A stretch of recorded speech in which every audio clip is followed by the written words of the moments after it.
नमस्कार, मैं राकेश वर्मा आप सभी का स्वागत करता हूं आपके अपने परिवार एसएन गुरुकुल पर। बिहार के शिक्षा जगत से जुड़े कई घोटालों का मैंने पिछले के कई वीडियो में जिक्र कर चुका हूं। सभी घोटाले जिनका जिक्र मैंने किया है, वे बड़े पैमाने पर हुए हैं, व्यापक स्तर पर हुए हैं। लेकिन अब तक उन घोटालों का न तो जांच हो पा रहा है और न ही उसमें संलिप्त अधिकारी, पदाधिकारी, कर्मचारियों या अन्य जो आउटसोर्सिंग एजेंसियों के कर्मचारी हैं, उसके ओनर हैं, उन पर कार्रवाई ही हो रही है।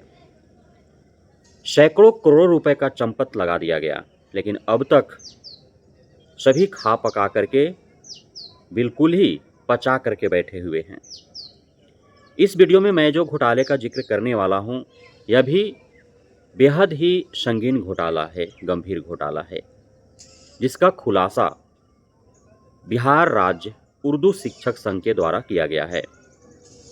बिहार राज्य उर्दू शिक्षक संघ ने जिस घोटाले का उजागर किया है, उसे लेकर के शिक्षा विभाग को पत्र भी लिखा है, जिसमें उस घोटाले का जिक्र करते हुए और उस पर कार्रवाई करने हेतु अनुरोध भी कर रखा है।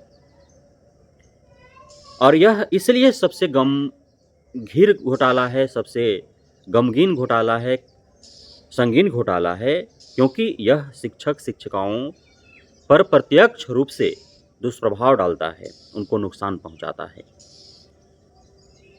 और यह है छुट्टी घोटाला। आखिर क्यों मैं इसे छुट्टी घोटाला कह रहा हूं, छुट्टी घोटाला घोषित कर रहा हूं? इसलिए कि शिक्षकों को सिर्फ और सिर्फ छुट्टियां ही प्राप्त होती है, अन्य कोई लाभ नहीं मिलते हैं।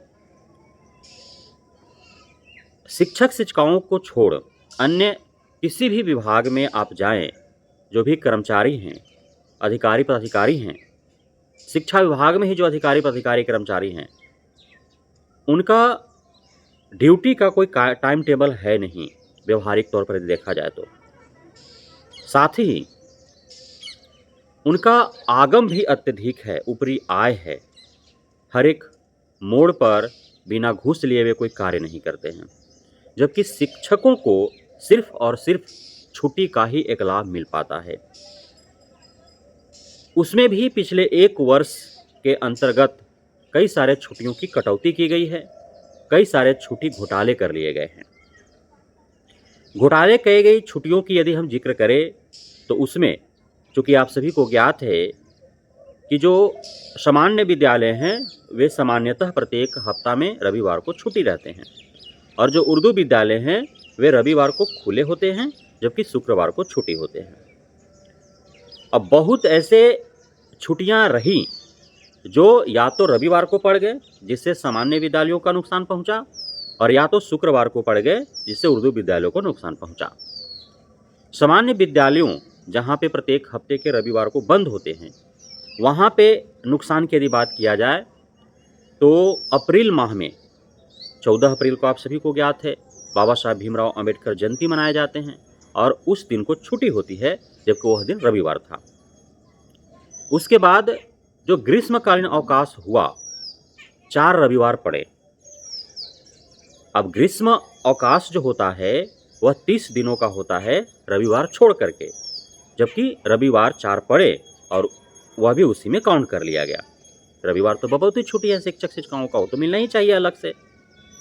उसके बाद चहल्लुम जो रविवार को पड़ा, और उस दिन तो चहल्लुम पर्व के अवसर पर छुट्टी होने चाहिए, रविवार भी था बपौती छुट्टी, तो रविवार को अलग से जो है उसको समायोजित करना चाहिए। चहल्लुम का छुट्टी जो है वो और अत्यधिक होना चाहिए था।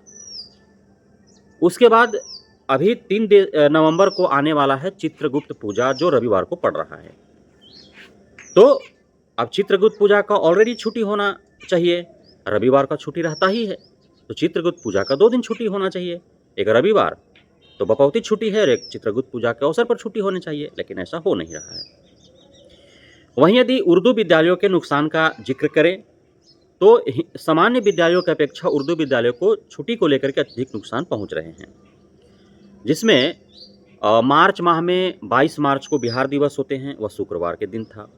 बिहार दिवस के दिन ऐसे ही छुट्टी मिलते हैं और शुक्रवार को उर्दू विद्यालयों के बपौती छुट्टी मिलते हैं। तो वो तो छुट्टी एक दिन अत्यधिक उनको मिलना चाहिए था, नहीं मिला। उसके बाद गुड फ्राइडे मार्च माह में ही 28 तारीख को था, उस दिन भी नहीं मिल पाया। वो तो शुक्रवारी छुट्टी था, गुड फ्राइडे को भी छुट्टी होना चाहिए था, नहीं मिला। उसके बाद ईद उल फितर को छुट्टी मिलना चाहिए था, शुक्रवार पड़ गया। शुक्रवार के वजह से तो छुट्टी ऑलरेडी था ही, उस दिन को अतिरिक्त छुट्टी नहीं दिए गए। उसके बाद ग्रीष्मकालीन अवकाश में भी 4 शुक्रवार पड़े। 4 शुक्रवार को तो उर्दू विद्यालय ऐसे ही बंद होने चाहिए थे, अब उस शुक्रवार को भी उसमें काउंट कर लिया गया, उसका अतिरिक्त छुट्टी मिलना चाहिए। उसके बाद दुर्गा पूजा जो 11 अक्टूबर शुक्रवार पड़ा, 12 शनिवार था विजयादशमी, तो 11 अक्टूबर जो शुक्रवार पड़ा वो तो ऑलरेडी दुर्गा पूजा की वजह से छुट्टी था। तो रविवार को जो उनके लिए विद्यालय खुले होते थे उस दिन शुक्रवार की छुट्टी समायोजित कर देने चाहिए थे। उसके बाद हरतालिका तीज जो शुक्रवार को पड़े, तो तीज का तो छुट्टी ऑलरेडी था और शुक्रवार को छुट्टी होने ही चाहिए। तो उर्दू विद्यालयों में 2 दिनों की छुट्टी होनी चाहिए थी। छठ पूजा आने वाला जो है 8 नवंबर को, उस दिन भी शुक्रवार है। और उसके उपरांत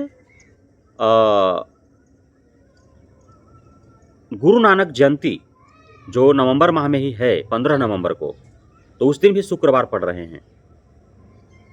तो इसलिए अब जो बिहार राज्य उर्दू शिक्षक संघ है उसके द्वारा शिक्षा विभाग से मांग की गई है कि सामान्य विद्यालयों में जहाँ रविवार की छुट्टियाँ होती हैं वहाँ पे यदि कोई पर्व हो गया, ग्रीष्मावकाश हो गया, तो उसके वजह से वो छुट्टी जो घोटाले जैसा दिख रहा है, उन छुट्टियों को अन्य जो पर्व त्यौहार है उसमें अतिरिक्त छुट्टी दे करके और उसको समायोजित किया जाए। जो शुक्रवार की छुट्टी उर्दू विद्यालयों को जो नुकसान पहुंच रहा है, जो ग्रीष्मावकाश में अन्य पर्वों के अवसर पर शुक्रवार पड़ गए, तो उन छुट्टियों को भी किसी अन्य पर्व के साथ अतिरिक्त छुट्टी दे करके उसको समायोजित किया जाए। या फिर चाहे उर्दू विद्यालय के शिक्षक हों, शिक्षिका हों या फिर सामान्य विद्यालय के शिक्षक शिक्षिका हों, जो उनको छुट्टी दिया जाता रहा है सामान्य तौर पर, यदि उसी छुट्टी के दिन कोई अन्य छुट्टियां पड़ जाती है तो उसका वेतन उनको दिया जाए, तभी तो हो पाएगा ना न्याय संगत कार्य, नहीं तो यह तो घोटाला ही कहा जाएगा। तो इस प्रकार की मांगे हैं। तो हम उम्मीद करेंगे शिक्षा विभाग से कि ये जो बिहार राज्य उर्दू शिक्षक संघ के द्वारा पत्र लिख करके और जो मांगे की गई हैं उनकी मांगों को माना जाएगा। इनका मांग जायज़ है। बहुत बहुत धन्यवाद आप सभी साथियों का हमारे साथ जुड़े रहने के लिए, बने रहने के लिए, इतना प्यार देने के लिए, भरोसा बनाए रखने के लिए।